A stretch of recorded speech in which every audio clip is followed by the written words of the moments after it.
안녕하십니까. 한석영 교수입니다. 오늘은 마지막 시간이 벌써 됐네요. 7차수 7번째 강의 디지털 마케팅의 미래에 대해서 여러분과 좀 나누려고 합니다. 벌써 시간이 이렇게 빨리 가버렸네요.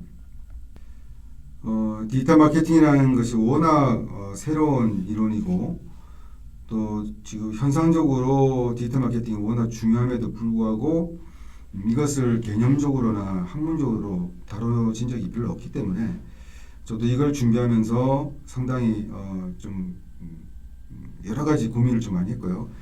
최대한 좀 사례 중심으로 쉽게 설명하려고 좀 노력했습니다. 워낙 또 새로운 분야이기 때문에 여러분들이 조금 이해를 안 된 부분이 있을 건데요. 이제 이건 앞으로 차츰차츰 우리가 이렇게 4차 산업 이후에 기술과 마케팅 융합하는 그런 것을 우리가 살펴보면서 응용해야 되는 부분이 있습니다. 개념적인 부분을 제가 좀 설명을 좀 많이 했던 부분이 있는데요. 이 개념적인 부분이 이해가 안 되고 현상만 자꾸만 쫓다 보면 분명히 우리가 응용을 할 수 없고 현상만 쫓아가는 그런 마케터가 되기 때문에 실제로 뛰어난 마케터들은 먼저 앞서 나가서 새로운 것을 시도하는 그런 마케터들이거든요. 그래서 이런 개념적인 것들도 여러분이 충분히 좀 이해하시고 계속 반복해서 들으시면 충분히 여러분들이 미래를 대처할 수 있고 준비해 나갈 수 있을 거라고 믿습니다. 먼저 오늘 첫 번째 시간으로는 디지털 디스트럽션에 대해서 이야기를 하겠는데요. 이런 4차 산업 이후의 어떤 현상들, 기술이 오리엔트된 이런 사회에서의 현상들을 조금 여러분들이 현상들을 고민하고 공부하다 보면 앞으로 어떻게 준비해야 될 건지를 좀 알 수가 있을 겁니다. 자, 마케팅에 필요한 자질. 앞에도 잠시 설명드렸듯이 기존 마케터들은 인문학적 배경을 가지고 있고 기술에 관심을 두지 않았었어요. 사실은 경영학과 같은 인문학 전공인 사람들, 또 인문학적인 분들이 마케터로 많이 진출을 했죠. 근데 이 디지털 마케팅은 여러분 쭉 보면서 어떤 생각이 들었습니까? 기술을 외면한 마케팅은 살아남지 못할 확률이 많죠. 마켓 1.0, 2.0, 3.0을 나누는 그 기준도 가만히 보면 기술이었습니다. 다른 어떤 사회적 요인이 아니고 바로 기술이었어요. 기술의 발전으로 인해서 마켓이 변화된다는 것들을 우리는 분명 역사를 통해서 알 수 있었습니다. 자, 미래의 마케터는요, 큰 그림을 그릴 수 있어야 되고요. 제가 여러분이 마지막 시간에 여러분들이 준비해야 될 인사이트 좀 주려고 하는데 여러분 큰 그림 볼 줄 알아야 됩니다. 전체 시장의 흐름, 산업의 동향을 볼 줄 알아야 되고요. 또 그 산업군의 흐름 속에서 자신의 상품을 마케팅해야 되고요. 디지털 디스럽션 현상으로 인해 먼저 기술의 동향을 살펴보고 그렇게 그것을 출발점으로 삼는 것이 중요합니다. 자, 디지털 디스럽션 한번 들어보신 적이 있는지 모르겠지만 디스럽트가 무슨 말이에요? 파괴하다 이런 뜻이죠. 디지털 디스럽션은 기술로 인해서 뭔가 파괴됐다는 뜻이죠. 쉽게 이야기하면 기술로 인해서 어떤 산업의 변화가 일어나서 산업의 경계선이 모호해진다든지 아니면 그 산업 자체가 없어지는 현상을 디지털 디스럽션이라고 합니다. 가장 큰 예 중에 하나가 카메라예요. 자, 카메라 산업의 발전을 한번 볼까요? 1990년대 초에 코닥에서 디지털 카메라를 출시했고 많은 사람들이 일반 필름 카메라를 쓰고 있었기 때문에 디지털 카메라를 관심 받지 못했어요.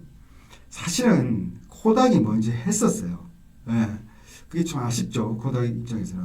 먼저 아이디어를 다 오픈하고 근데 나중에 캐논, 니콘이 이제 디지털 카메라를 보급하면서 대박이 났고 코닥은 또 그 출시에 있어서 따라오지 못했어요. 먼저 아이디어를 냈고 먼저 출시했는데 지금 코닥은 어떤 회사가 됐는지 뭐 아그파라는 필름이 있었는데 이런 회사는 지금 뭐 하고 있는지 여러분 한번 인터넷 조사해 보세요. 이렇게 변화를 쫓아가지 못하면 산업이 없어지거나 한순간에 그 회사가 문을 닫을 수가 있습니다. 그래서 요즘 일반 필름 카메라 별로 못 보죠. 뭐 이렇게 고집하는 분도 있긴 한데 저는 대학교 다닐 때 사진 배웠기 때문에 기억납니다. 그 암실에 들어가서 인화하고 그 내각 필름 그걸 보면서 현상 인화하고 뭐 이런 것들 기억이 나는데 정말 그게 아주 옛날 이야기가 됐죠. 요즘은 포토샵 대부분 다 잘 다루죠. 원본 카메라가 가지고 포토샵을 통해서 극적 효과도 낼 수 있고 정말 세상이 변했습니다. 코닥이 참 안타까운 회사인데요. 코닥은 먼저 디지털 카메라 기술을 만들었지만 디지털 카메라를 보급하는데 총력을 기울이지 않고 기존의 필름 카메라 시장을 망칠까봐 오히려 회사 내부에서 쉬쉬하고 하지 말라고 그랬어요. 그러니까 CEO의 어떤 디시전 메이킹, 의사결정 정말 중요합니다. 저도 대기업에서 몇 군데서 보고 컨설팅 했지만 밑에서 아마 똑똑해도 상관없어요. 정말 중요한 건 CEO예요. 정말 중요한 건 리더예요. 그러니까 리더십이 엄청나게 중요한데 회사에서는 어디 가나 마찬가지죠. 리더십의 가장 큰 자질 중에 하나가 의사결정입니다.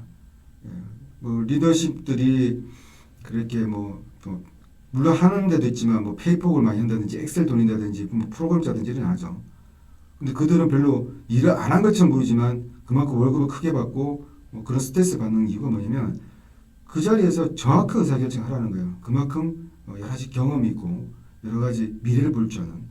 그래서 여러분 앞으로 리더가 돼야 되고요. 마케팅 부서는 리딩하는 부서예요. 아무도 살아보지 못한 미래를 자기가 마케팅을 해서 내놨을 때 회사가 브랜드가 올라간다든지 마케팅 효과를 엄청 본다든지 이거는 우리가 해보지 않은 미래를 갖다가 우리가 개척하는 거거든요. 그래서 제가 저번 시간에 forecasting, insight 이야기를 계속 한 이유가 그겁니다. 코닥은 너무 아쉽죠. 그 리더가 이거 우리 지금 엄청나게 많이 팔고 있는데 이것 때문에 디지털 카메라 나오면 우리 지금 필름 시장 망친다. 쉬쉬했어요. 제가 옛날에 다녔던 회사 똑같습니다. 스마트폰 2007년도에 아이폰 나오기 이미 이전에 시네틱스라는 회사가 와가지고 이렇게 화면을 늘렸다 줄였다 지금처럼 이렇게 폰으로 옛날에는 전부 다 이렇게 레지스트 방식으로 해가지고 옴니아처럼 꾹꾹 찔렀는데 이게 스티브 잡스가 만든 게 아닙니다. 이렇게 손으로 늘렸다 줄였다 하는 커패시티 방식을 시네틱스라는 회사가 먼저 와서 제안을 했었어요. 보고도 하고 우리가 스마트폰 시장이 미리 오니까 준비를 해야 되는데 CEO는 그걸 이해를 못해요. 우리는 지금 슬라이드 폰하고 폴더 폰을 갖다 2억대 팔고 있는데 스마트폰 준비할 필요 없어. 한순간에 스마트폰 자리를 내줘버리고 노키아도 좀 아쉽지만 노키아는 스마트폰 플랫폼이 있었지만 그건 다음에 기회 되면 이 부분에 대해서 제가 실제로 경험했고 실물이 있었기 때문에 잘 아는데요. 지금의 스마트폰 시장을 대응 못해서 한순간에 망한 케이스입니다. 자, 여러분 마케터로서 인사이트 굉장히 중요합니다. 이게 갑자기 뚝 떨어지는 게 인사이트가 아니라 시장을 계속 모니터하고 유심히 보면 시장이 이렇게 흘러가는 게 보여요. 스마트폰 시대가 오겠구나. 그런 것들이 막 보이는데 그 의사결정을 잘 해야 되는데 잘 못하는 그런 리더가 있다면 좀 죄송한 이야기지만 여러분 빨리 그 회사를 나오고 여러분들이 개척하는 길을 갔으면 좋겠습니다. 우리나라가 패스트 팔로워로서 이렇게 큰 성공을 이뤘지만 이제 4차 산업 이후에는 패스트 팔로워는 도태될 수밖에 없고요. 이제는 퍼스트 무버로 해서 먼저 선점하고 먼저 시장을 개척하는 그런 쪽에 우리도 신경을 써야 되는 그런 강대국이 되었죠. 자, 일반 카메라 필름에서도 역사 속으로 사라졌습니다. 자, 코닥 너무 아쉬운 회사죠. 먼저 디지털 카메라를 개발했는데 회사가 거의 망했죠. 자, 두 번째로 마케터로 시장의 큰 그림을 보지 못하게 되면 위기가 한순간에 찾아온다. 이게 디지털 디스럽션이에요. 마케터는 항상 큰 시장의 흐름을 보고 탑다운으로 기획을 하시고 전략을 짜셔야 됩니다. 여러분 스팁 분석이라든지 패스트 분석 이런 마케터로 외부 환경 분석 이런 게 있는데 그걸 경시하시면 안 돼요. 여러 가지 자료를 통해서 인사이트를 가지고 여러분들 보고서를 잘 쓰셔야 됩니다. 자, 우버 택시의 성장 한번 봅시다. 우버 유명합니다. 우리나라는 법으로 막아서 지금 이렇게 안 됐지만 사실은 전 제 개인적인 생각이에요. 이런 4차 산업의 어떤 혁신을 가지고 산업을 보호한다는 입장에서 계속 이런 것들을 새로운 어떤 서비스나 이런 것들을 막는 것은 그렇게 좋은 생각은 아닌 것 같아요. 무한 경쟁이 사실은 시장을 튼튼하게 만듭니다. 자, 탄생된 지 얼마 안 돼서 세계 360개 도시에 서비스를 제공하는 글로벌 기업이 되었어요. 여러분 이 우버가 플랫폼으로서 택시를 잡고 싶어하는 사람, 근데 택시는 너무 지저분하고 불친절하고 그래서 사실 택시보다는 벤츠, 우버 벤츠를 타는데 가격은 더 싸다. 다 벤츠 타겠죠. 이런 단순한 니즈와 니즈, 플랫폼 개념으로 니즈와 니즈가 만난 뭐 프로그램 짜는 저는 또 소프트웨어 전공자로서 프로그램 짜고 이런 거는 그렇게 어렵지 않습니다. 기획력이에요. 시장 분석을 잘했고요. 이건 마케팅적인 사고예요. 거기다 기술을 조금 입힌 거예요. 일반 택시보다 훨씬 고급스러운 자동차가 저렴한 가격으로 친절한 서비스로 단순히 택시 시장을 석권했죠. 자, 스마트폰에서 우버 앱을 설치하고 가고자 하는 목적지 선택하면요. 현재 고객 위치 우버 택시로부터 연락이 오고 여러분 써보면 알 거예요. 네, 우리나라도 우버 비슷한 게 있기 때문에 저도 해외 출장 가면은 우버라든지 이런 거 타거든요. 네, 상당히 편리합니다. 그래서 운전자에 대해서 평가해주고 또 다른 고객이 그 평가를 참고해서 우버 택시를 선택하고 그래서 이런 평가 때문에 택시 기사들보다 우버 기사들이 친절할 수밖에 없는 거예요. 택시 기사는 그런 것들이 없기 때문에 막 그냥 난폭 운전하고 그러잖아요. 사실은 기획력이고 아이디어예요. 기술은 제가 특히 뭐 코딩하고 만드는 거는 두 번째고요. 기획력 있으면 디지털 마케터로서 기획을 해서 그것을 코더한테 던져주면 프로그램한테 던져주면 된다고 그랬죠. 그 앞 단계가 굉장히 중요합니다. 자, 우버 택시의 교훈. 자, 현재 비즈니스 현상에 대한 부분이 너무나도 급하기 때문에 인사, 재무, 영업에 많은 관심을 두지만 미래를 내다보는 부분에는 많이 약합니다. 이거는 보통 회사들이 저도 대기업에 또 있었고 중소기업도 있었는데 먹고 사는데 바쁘기 때문에 신사업이라든지 미래에 대한 것들을 잘 못해요. 기획을 못합니다. 근데 여러분 이제는 스마트폰 시대 이후에 마켓 3.0이 열렸기 때문에 어떤 좋은 서비스가 있으면 한쪽의 어떤 서비스가 완전히 없어진다든지 산업 자체가 없어질 수 있기 때문에 여러분 반짝이는 아이디어, 스마트한 기획력이 세상을 빨리 선점할 수 있습니다.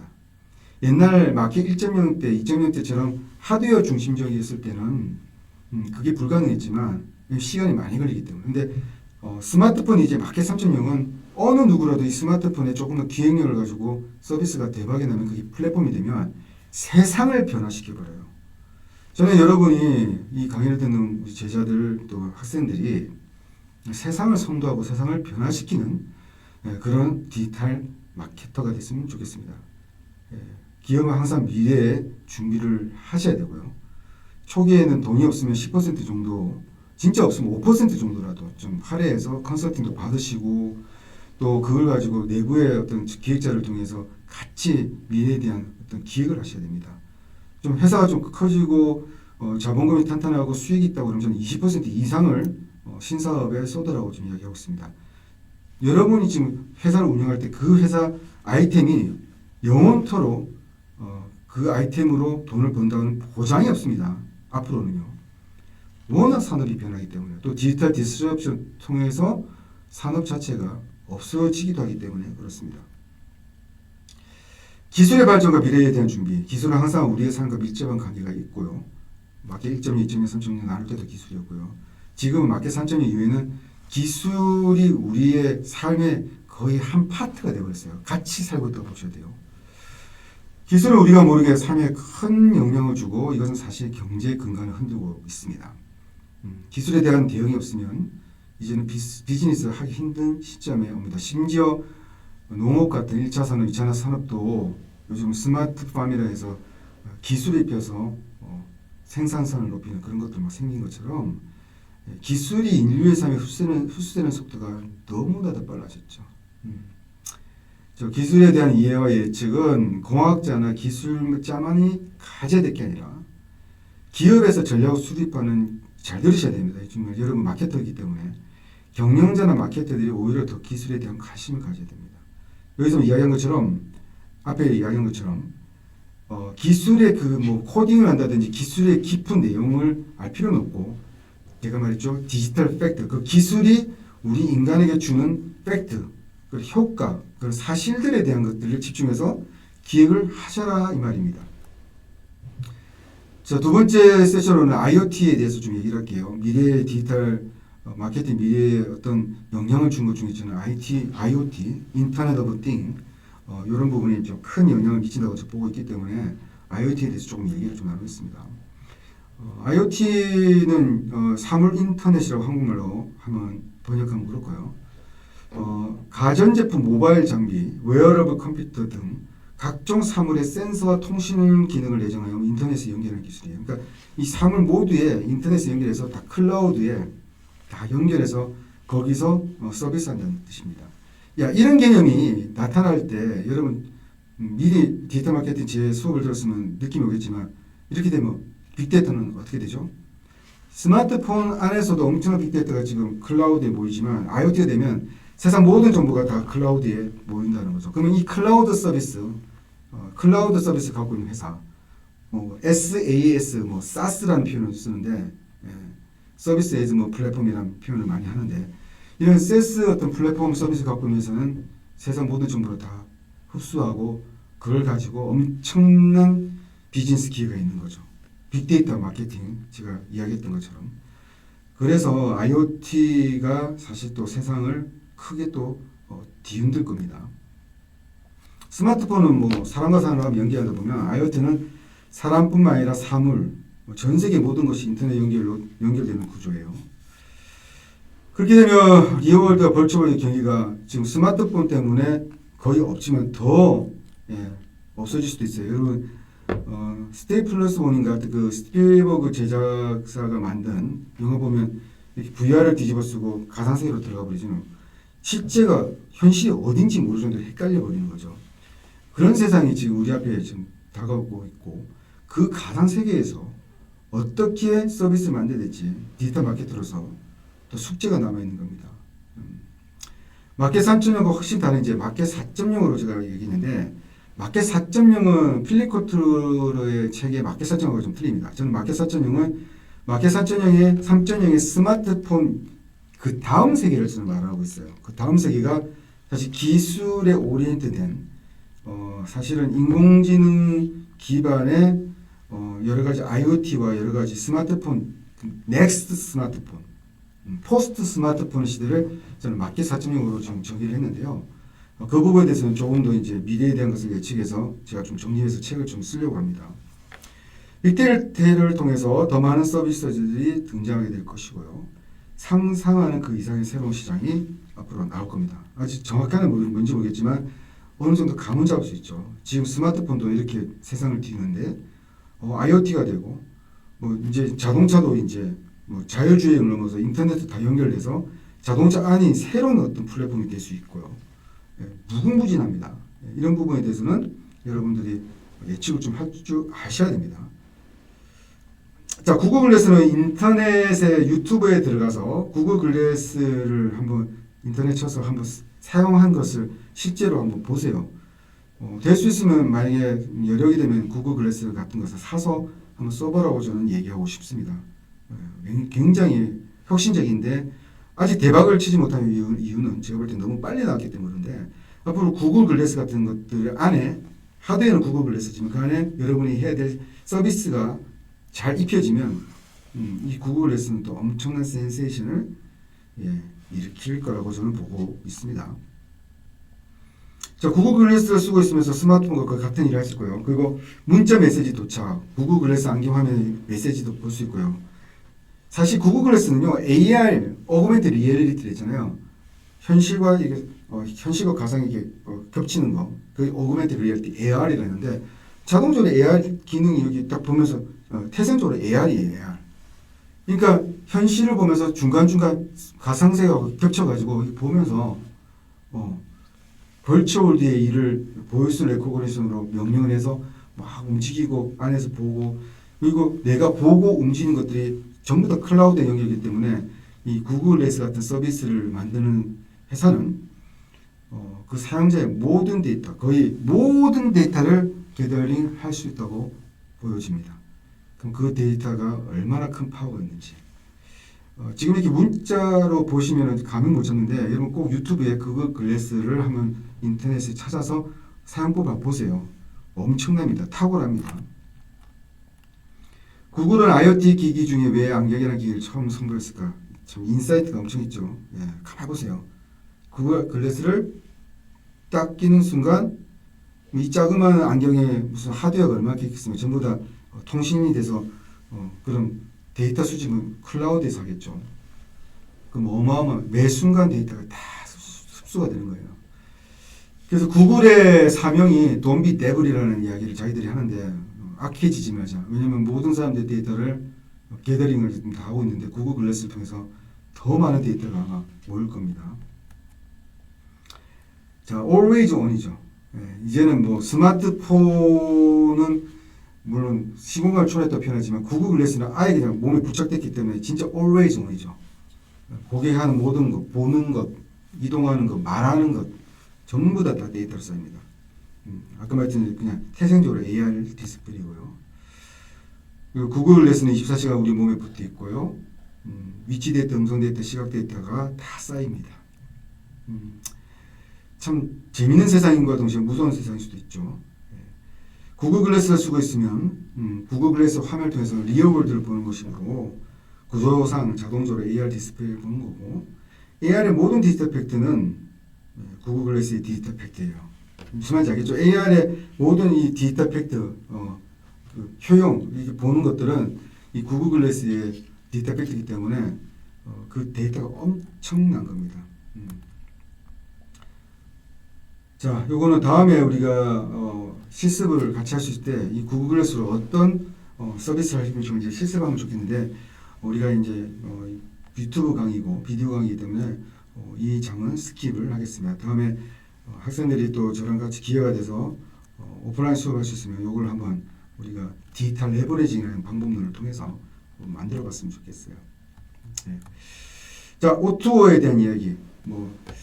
전에도 살짝 이야기했는데 기본적으로 구글 글래스도 딱 쓰면 AI를 해서 온라인으로 이 가상세계를 보고 현실은 이 땅을 밟고 있고 그러니까 온라인 투 오프라인, 오프라인 투 온라인 이 개념이죠.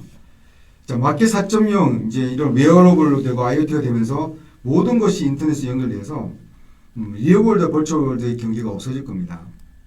VR은 거의 그냥 벌추얼월드에서 사는 거고요. 구글 글래스 같은 경우도 벌추얼월드의 서비스를 매 순간 보고 경계가 없어지죠. 웨어러블도 한번 볼까요? 뭐 헬스케어에서 웨어러블 나오면은 웨어러블로도 시각적인 효과는 없지만 여기 있는 모든 데이터, 심장 데이터, 뭐 심박동, 폐 소리 이런 모든 데이터가 다 커뮤니케이션 되면서 서비스는 항상 거기서 움직이고 있고 거의 경계가 없다고 봐야 되는 거죠. 그래서 벌추얼월드를 뜻하는 온라인 세상과 리얼월드를 뜻하는 오프라인 세상을 오고 가면서 서비스를 한 거고 이 두 가지가 연계되는 고리를 잘 만들어서 플랫폼을 만든다든지 서비스의 같은 그런 밸류체인 좋은 가치를 고객에게 주면 이 또한 엄청난 돈을 벌 수 있는 기회가 되는 거죠. O2O에 대한 개념 전에도 한번 이야기했지만 다시 한번 이야기할게요. 온라인에서 뭐 예를 들어서 쿠팡이츠라든지 뭐 배달의 민족 같은 데서 음식을 주문하는 거는 벌추얼월드 서비스예요. 그런데 실질적으로 배달을 와서 우리가 먹는 거는 리얼월드에서 하는 거잖아요. 리얼월드에서 먹는 거는 오프라인. 벌추얼월드에서 서비스를 쓰는 거는 온라인. 그러니까 계속 믹스업이 되는 거죠. 그래서 이 O2O의 개념을 알고 이것을 통해서 고객에게 어떤 좋은 가치를 줄 건지 고민하면 좋은 서비스가 나옵니다. 그러면 여러분들 그걸로 사업할 수가 있겠죠. 온라인과 오프라인 번번이 겹치는 거 앞에도 이야기했던 AR이 있을 거고요. 샵킷 같은 것도 상당히 괜찮은 서비스인데요. 우리나라는 샵킷 같은 게 없습니다. 근데 오래전에 이제 미국에서 샵킷을 했는데 온라인 기반의 쇼핑이지만 실제로는 오프라인 매장에서 사용하고 이게 O2O 개념으로 하는 거고요. 샵킷과 제휴를 맺은 상점에서 딱 들어가면요. 띵동 하면서 여기 메시지와 함께 포인트가 쌓여요. 그러니까 샵킷에 가맹되는 사람들이 이 플랫폼을 엮어가지고 포인트를 쌓고 그 포인트를 가지고 현금적으로 쓸 수 있어요. 이 인기 상품이 무엇인지 각종 할인 정보도 이 스마트폰에서 이렇게 돌아다니면서 쇼핑하면서 여기서 뜨고 여기서 뜨는 거 갖다가 거기 갖다 대면 할인이 돼서 10,000원이면 8,000원을 살 수 있고요. 그리고 여기서 광고가 뜨고 동영상 볼 수 있기 때문에 사실 요걸 보면서 쇼핑하고요. 눈으로 보면서 실제로 물건을 보고요. 되게 독특한 그런 쇼핑 형태입니다. O2O를 잘 활용한 서비스예요. 샵킷이라는 게요. 그래서 제휴업체로부터 서비스 이용료를 받는 비즈니스. 이게 샵킷을 깔고 사람들을 유도했기 때문에 유도할 때는 쿠폰 같은 걸 주기 때문에 플랫폼 사용료를 받죠. 그리고 자세한 내용은 벌초에서 보고요. 또 쿠폰도 받으실 거예요. 이건 온라인이지만 실제로 그 상품을 눈으로 확인한 거는 오프라인입니다. 그래서 O2의 서비스 중에 잘된 사례라고 저는 보여집니다. 마케팅에는 O2가 그렇게 발전이 안 됐겠죠. 왜냐하면 스마트폰이 없었기 때문에 물론 온라인에 들어갈 수 있지만 오프라인에서 했던 서비스는 기껏해야 뭐 배달 서비스라든지 뭐 지마켓 같은 인터넷 서비스지만 마켓 3.0부터는 아예 이 폰을 들고 어떤 사람들은 물건을 직접 쇼핑몰에 가서 보고 비싼지 안 비싼지 여기서 비교를 해서 물건을 확인했으니까 집에서 여기서 주문을 해요. 이게 완전히 스마트폰이 세상을 바꿔놨습니다. 이제 마켓 4.0, 이제 IoT 이후에 스마트폰 이후에 포스트 스마트폰 이후에는요, 마케터는 미래를 좀 더 정확하고 예측하고 노력하는 것이 중요합니다. 뭐 스마트워치, 스마트옷, 스마트 신발, IoT 같은 것들이 이제 막 더 많이 나올 건데요. 사람과 사물뿐만 아니라 사물과 사물끼리 항상 연결된 미래에 제공할 수 있는 서비스는 뭘까요? 이 제 질문에 여러분 답을 내서 사업을 할 수 있으면 대박나는 거라고 저는 보고 있어요. 그 답을 한번 찾아보세요. 자, 스마트카도 좀 제가 뭐 여러 가지 O2O 개념 중에 샵킷도 얘기했지만 스마트카도 이야기하고 좀 굵직굵직한 것들을 이야기 좀 드릴 건데요. 이것들을 쭉 잘 모아서 여러분 유튜브에 요즘 워낙 정보들이 많습니다. 좀 찾아보시고 미래에는 이런 게 되겠구나. 그래서 신사업 기획도 한번 해보시고요. 여러분 스스로가 좀 아이디에이션을 해서 가르쳐드린 디지털 레버리지를 통해서 좀 획기적인 것들을 한번 만들어봤으면 좋겠어요. 우리나라도 이제 구글이라든지 페이스북이라든지 이런 공룡회사가 나올 때가 됐다고 좀 보고 있습니다.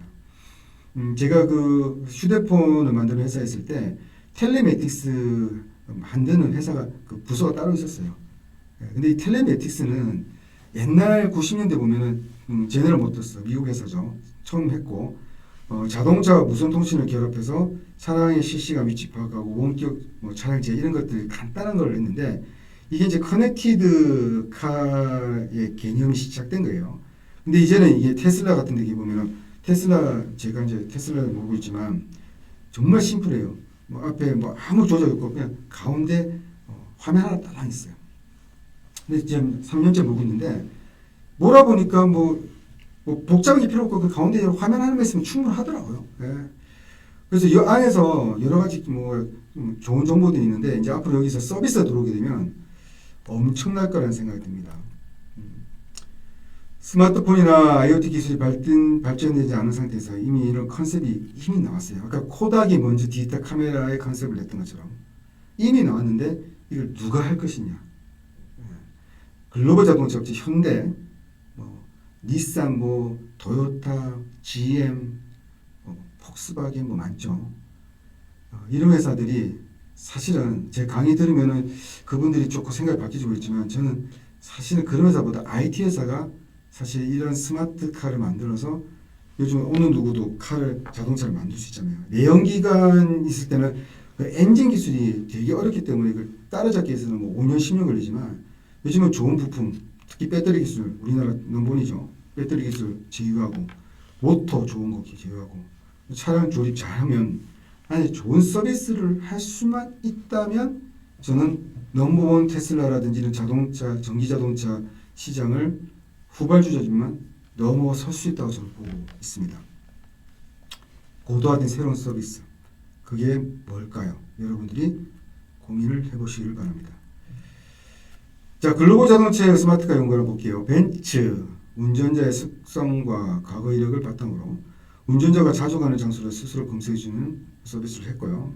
아우디는 통신망을 이용해서 실시간 교통 정보를 수신하고 요즘 이건 네이버 랩이라든지 다 됩니다. 카카오 랩이라든지. 이미 이런 것들이 옛날에 있었는데 사실 벤츠 아우디가 지금 스마트카에 비춰봤을 때 그 회사가 스마트카 넘버원이다 이야기 안 하죠. 뭔가 새로운 것들이 지금 등장해야 되는 거예요. 서비스가.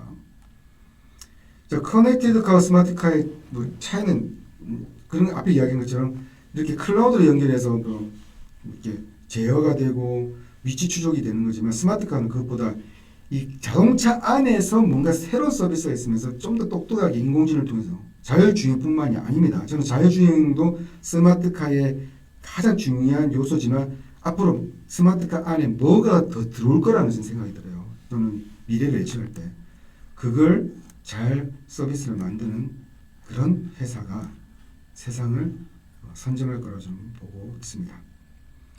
기아 자동차 컨셉을 보면요, 이렇게 지금 이 동영상 찾을 수 없습니다. 이유는 모르겠어요. 기아가 정말 괜찮은 동영상 컨셉을 만들어 놓고 이게 세상에 공개되면은 또 아이디어가 또 공개된 것 같아서 지금 전부 다 없어버렸는데 저는 미리 다운받아서 그 동영상을 갖고 있습니다.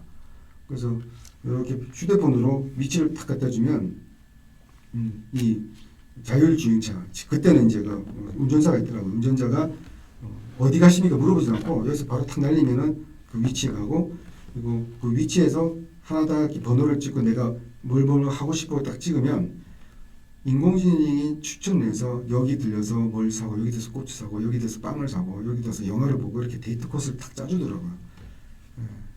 이런 스마트카 컨셉 동영상이 있습니다. 이런 세상이 곧 저는 올 거라고 보고 있습니다. 그래서 자동차를 한 대 팔면은 뭐 2천만 원, 3천만 원 이걸로 끝나지만 이제 스마트카 개념은 매달 그 서비스를 계속 따박따박 받기 때문에 통신업자와 같은 비즈니스 구조가 되기 때문에 상당히 탄탄한 캐시카우를 만들 수가 있습니다.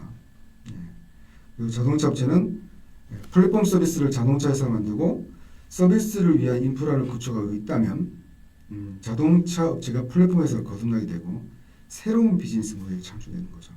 그러니까 기아, 현대 이런 차들이 자동차에 산업이지만 산업군이 이제 서비스로 옮겨갈 수 있다는 거예요. 그러니까 이게 디지털 디스럽션하고 같은 맥락입니다. 원래는 자동차가 기계의 어떤 산업군이 있었지만 이제 최근에는 이게 기계가 아니고 전자 제품으로 분류가 돼 있었어요. 불과 몇십 년 전에. 근데 지금 제가 볼 때는 미래에는 이 스마트카가 등장되면 자동차가 전자가 아니라 서비스 플랫폼으로 갈 수 있다고 저는 보고 있습니다. 어마어마한 세상이죠. 진짜 여러분들 유튜브나 이런 거 보면 알겠지만 진짜 자율주행 됩니다. 저도 지금 장거리 운전 굉장히 많이 하고 있는데 제가 거의 운전 안 합니다. 차가 운전하고 있죠. 자, 통신업자 한번 보세요. 비즈니스 스테이크홀더는 지금 스마트카에 대해서 통신업자가 스마트카를 만들어야 되겠어요? 자동차업자가 만들어야 되겠어요? 누구든지 다 할 수가 있어요. 통신업자들 돈은 엄청 많기 때문에 저는 스마트카를 만들 수 있는 충분한 저력이 있다고 봅니다. 근데 만약에 통신업체가 서비스를 제공하게 되면 그죠? 어떤 일이 벌어질까요? 자동차가 통신업자에게 종속이 되어버리죠. 여러분 제가 무슨 말인지 약간 감이 오세요? 플랫폼을 가지고 서비스를 가진 자가 갑이라는 뜻이에요. 넘버 원입니다. 그래서 플랫폼 밑에 전부 다 들어오게 돼 있어요. 그러니까 지금 제 강의를 듣는 혹시라도 현대 이런 기아에 있는 사람들은 좀 긴장해야 됩니다. 자기들이 이걸 먼저 못하면 어느 누구가 하게 되면 그 업체에 종속될 수밖에 없는 구조가 됩니다. 이게 이제 제3의 소프트 업체가 서비스 개발 및 인프라를 구축했을 때 그게 그 말이에요. 통신업자도 아니고 자동차 업체도 아니고 제3의 어떤 벤처가 정말 인프라를 잘 구축하고 서비스가 좋은 게 나왔다. 그러면 자동차 업체도 그렇고 통신업자도 그렇고 그 서비스 업자에게 종속될 수밖에 없습니다. 저는 이제 우리 회사 직원들한테도 그런 이야기를 했어요. 우리가 서비스 기획을 잘하고 4차 산업에서 이런 인공지능을 통한 어떤 플랫폼을 잘 기획을 하면 아주 큰 회사지만 저는 그런 회사 S전자라든지 이런 큰 회사가 우리한테 종속되게 만들 수 있다. 제조업체 우리가 잡을 수 있다. 왜냐면 그 위에 서비스와 인사이트를 우리가 갖고 있기 때문에. 지금까지 마켓 3.0 이후에 쭉 시장이 흐르는 거 보고 마켓 3.0 이후에 시장 흐름 위에 대박이 난 회사, 공룡 회사들 보면요. 제 말이 무슨 말인지 알 것입니다. 자, 스마트카와 변화를 보면요. 스마트카는 지나면서 자동차 시장과 관련된 융합 시장에 많은 변화가 일어나고 있고요. 스마트카는 커다란 플랫폼이 되어가고 있는 추세입니다. 자, 이제 정말 중요한 이야기 마지막으로 여러분이 디지털 마케터가 되기 위한 어떤 인사이트와 어떤 애티튜드, 태도를 가져야 되는가 이야기할게요. 우리가 디지털 레버리징을 배울 때 처음에 컨텐츠 스토리텔링에서 시나리오 만드는 걸 정말 시간을 많이 들여서 해야 된다고 그랬죠. 디지털 마케팅이 기술을 융합하는 거지만 기술이 먼저가 아니라고 그랬습니다. 인사이트가 먼저고요. 마케팅적인 그런 인사이트와 그런 자질이 중요해요. 마케팅의 가장 중요한 것은 고객 중심입니다. 고객 중심에서 출발하는 디지털 마케팅이 돼야 돼요. 소비자를 버추얼 서비스 플랫폼으로 유인하기 위해서는 소비자의 시각을 가져야 됩니다. 그래서 사실 서비스 플랫폼 만드는 게 그렇게 쉽지는 않아요.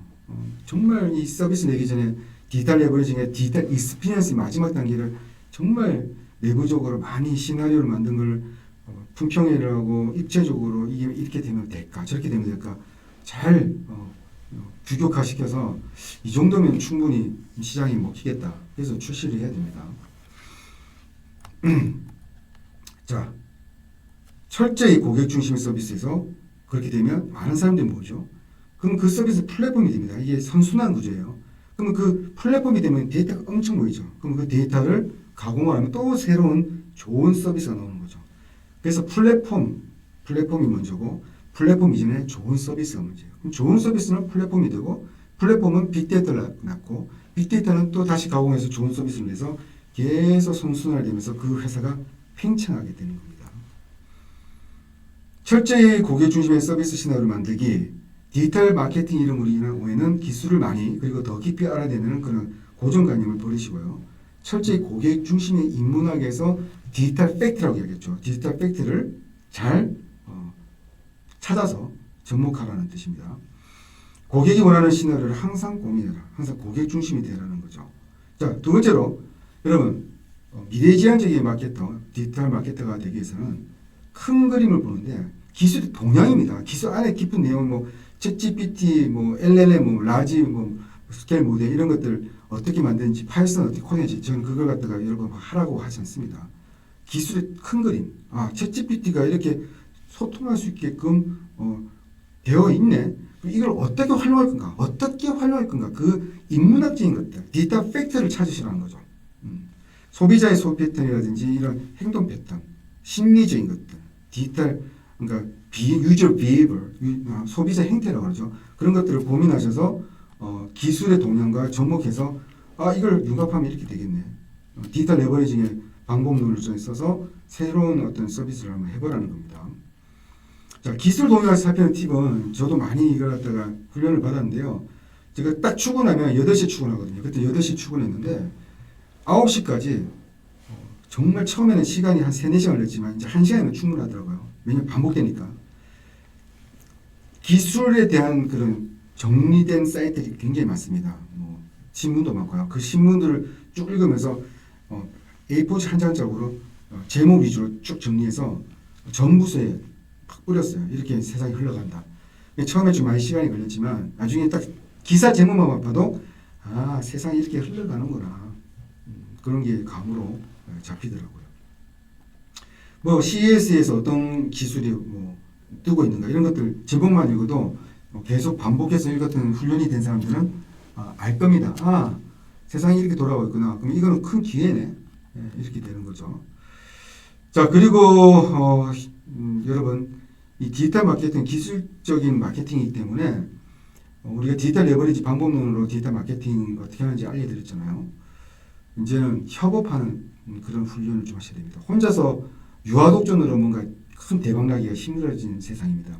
심지어 인공지능 전문가들도 인공지능 자체적으로는 크게 효과를 못 봅니다. 인공지능을 가지고 다른 산업하고 연결해서 어떤 새로운 서비스를 창출해야 되는데 예를 들면 헬스케어 같은 거 저희 회사가 또 헬스케어를 하는데 헬스케어도 그런 바이올로지라든지 메디컬 의사들하고 협업을 해야 돼서 코딩은 우리가 하고 안에 기획은 우리가 하지만 이 데이터가 어떤 의미인지는 의사의 도움을 받아야 되거든요.